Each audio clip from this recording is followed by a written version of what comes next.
Hello दोस्तों, जय हिंद। मैं चैन सिंह आपका दोस्त आज फिर एक छोटा सा वीडियो पेश कर रहा हूँ। दोस्तों, अच्छा लगे तो एक सुंदर सा कमेंट जरूर देना। मैं आपके कमेंट का इंतज़ार करूँगा। बहुत सारे विचार मन में आते हैं, इस करके दिल चाहता है कि उनको रिफ्लेक्ट करना ज़रूरी है। दोस्तों, कबीर जी कहते हैं, बड़ा हुआ तो क्या हुआ जैसे पेड़ खजूर, पंछी को छाया नहीं फल लगे अति दूर। कितना अच्छा दुआ है जिसमें एक इंसान की तुलना खजूर के पेड़ के साथ की गई है, जिसका तना काफ़ी लंबा होता है और जिसके फल भी कांटेदार शाखाओं के बीच लगे होते हैं, जिनको प्राप्त करना बड़ा मुश्किल होता है। यानी उसे बेकार समझा जाता है, ना ही इस दरख्त की किसी को छाया हासिल होती है। तो मैं कहना चाहता हूँ कि ऐसे नेता लोग जिनका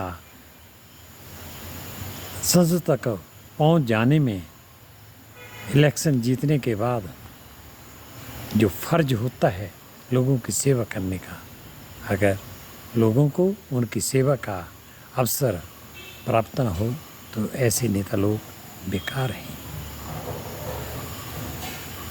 आसान रास्तों के ऊपर चलना हर किसी के लिए संभव है, लेकिन मुश्किल रास्तों के ऊपर चलना केवल बहुत ही कम लोगों के लिए संभव होता है। शायद आप मेरा हिंट समझ गए होंगे। हमारे प्राइम मिनिस्टर मोदी जी,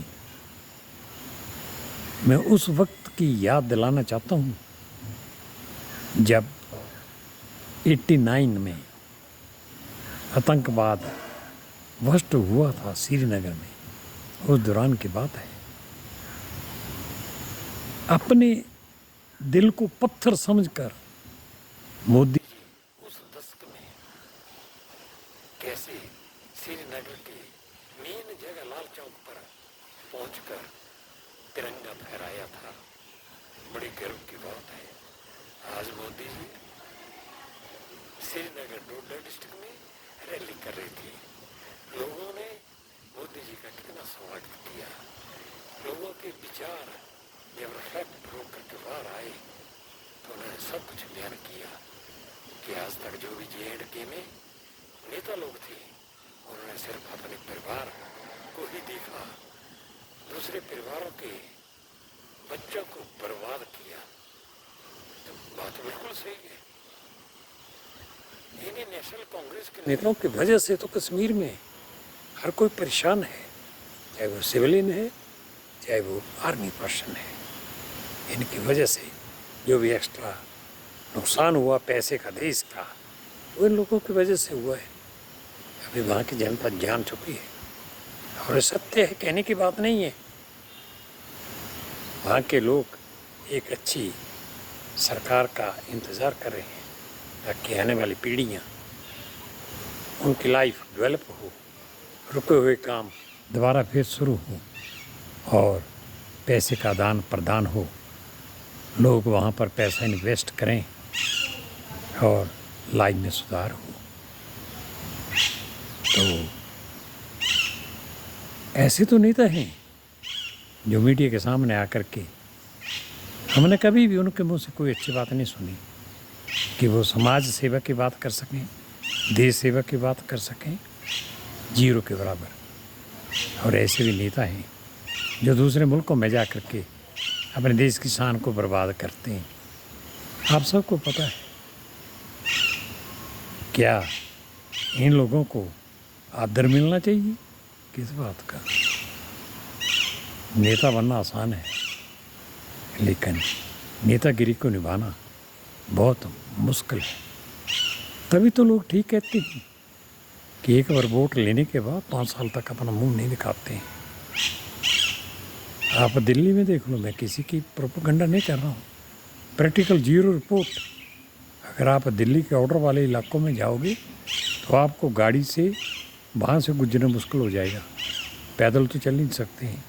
पूरी गलियाँ कीचड़ से, काले रंग का गंदा पानी भरा हुआ है, बीमारी का घर है, बदबू आती है, जगह जगह के ऊपर कचड़े के ढेर हैं।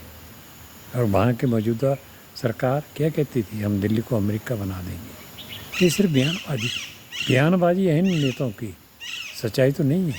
फिर ये नेता बोलते हैं कि हम पॉलिटिक्स नहीं जानते हैं। पहले तो ये पॉलिटिक्स का मीनिंग नहीं समझते हैं कि व्हाट इज़ द पॉलिटिक्स। अगर पॉलिटिक्स का मीनिंग समझें तो ये देश में सुधार करें। मुंह से कट्टर ईमानदार बोलना बहुत आसान है। अगर कट्टर ईमानदार हों तो दुनिया के पाँव चूमे, लेकिन गद्दार लोगों को जब गद्दी पर बैठने का मौका मिल जाता है तो वहाँ देश नहीं सुधर सकता है। एक वक्त था जब भारत की स्तुति बाहर वाले देशों में नहीं होती थी, लेकिन आज के दशकों में पूरी दुनिया के देश भारत पर गर्व करते हैं। और तो और मिडल ईस्ट में जाएं तो हमारी हिंदी भाषा को लोगों ने बोलना शुरू कर दिए। तो तारीफ़ करिए उस महान नेता की जो हमें एक गिफ्ट के तौर पर मिला है और जो हर देश में रिलेशन बना करके सुधार कर रहा है, चाहे सोशल सुधार हो चाहे व्यावसायिक सुधार हो।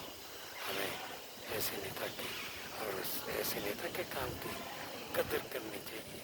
देशवासी अभी भी समझे कुछ